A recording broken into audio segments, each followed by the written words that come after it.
வணக்கம். கண் திருஷ்டி நீங்கணுமா? கண்டிப்பா இதையெல்லாம் பண்ணுங்க.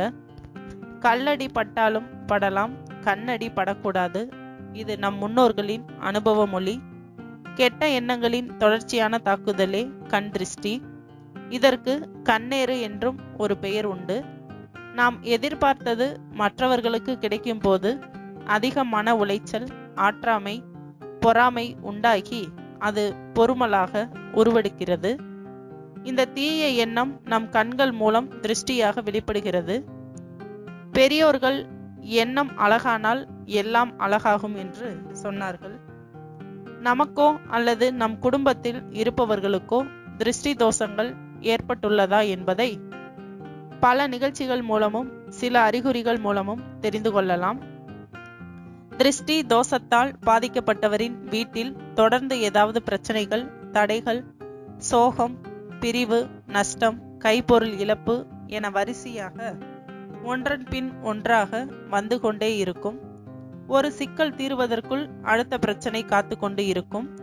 பெண்களுக்கு உடல் சோர்வு, மனச்சோர்வு, இல்லாத ஒன்றை கற்பனை செய்து பயப்படுதல், கணவன் மனைவி இடையே காரணம் இல்லாத பிரச்சனைகள், சந்தேகங்கள், உறவினர்களுடன் பகை, சுப நிகழ்ச்சிகளில் தடை, ஒருவர் மாற்றி ஒருவருக்கு மருத்துவ செலவுகள் ஏற்படுதல், சாப்பிட பிடிக்காமல் போவது, எல்லோரிடமும் எரிந்து விழுவது, கெட்ட கனவுகள், தூக்கமின்மை, அடிக்கடி கொட்டாவி விடுவது, எதிர்மறை எண்ணங்கள் தோன்றுவது போன்றவை உண்டாகும்.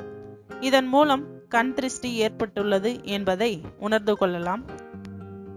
மீன் தொட்டி வைத்து அதில் கருப்பு சிகப்பு மீன்களை வளர்க்கலாம். கண் திருஷ்டி கணபதி படம் வைக்கலாம். மிக மெல்லிய வாத்திய இசை மந்திரங்களை ஒலிக்க விடலாம். வாசலில் கற்றாழை, சப்பாத்தி கள்ளி, முள் அதிகமுள்ள செடிகள், மஞ்சள் ரோஜா செடி ஆகியவற்றை வளர்க்கலாம்.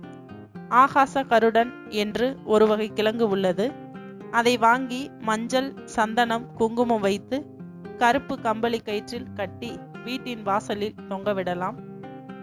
வாரம் ஒரு முறை கல் உப்பை குளிக்கும் தண்ணீரில் கலந்து குளித்து வர திருஷ்டியால் ஏற்படும் உடல் அசதி, சோம்பல் நீங்கும். குறிப்பாக அவரவர் பிறந்த கிழமை அல்லது செவ்வாய்க்கிழமைகளில் இவ்வாறு குளிக்கலாம்.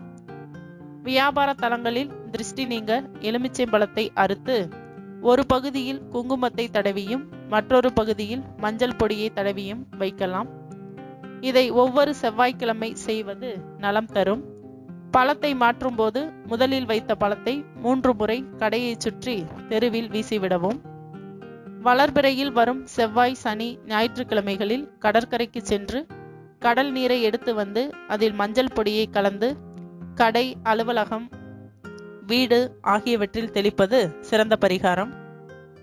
அமாவாசை, பௌர்ணமி, அஷ்டமி, நவமி போன்ற நாட்களில் காலை மாலை இருவேளையும் சாம்பிராணி பொடியுடன் கருவேலம்பட்டை பொடி, வெண்கடுகுத்தூள் ஆகியவற்றை கலந்து வீடு, கடை, அலுவலகத்தில் தூப தீப புகை காட்ட திருஷ்டியும் தீய சக்திகளும் வெளியேறும்.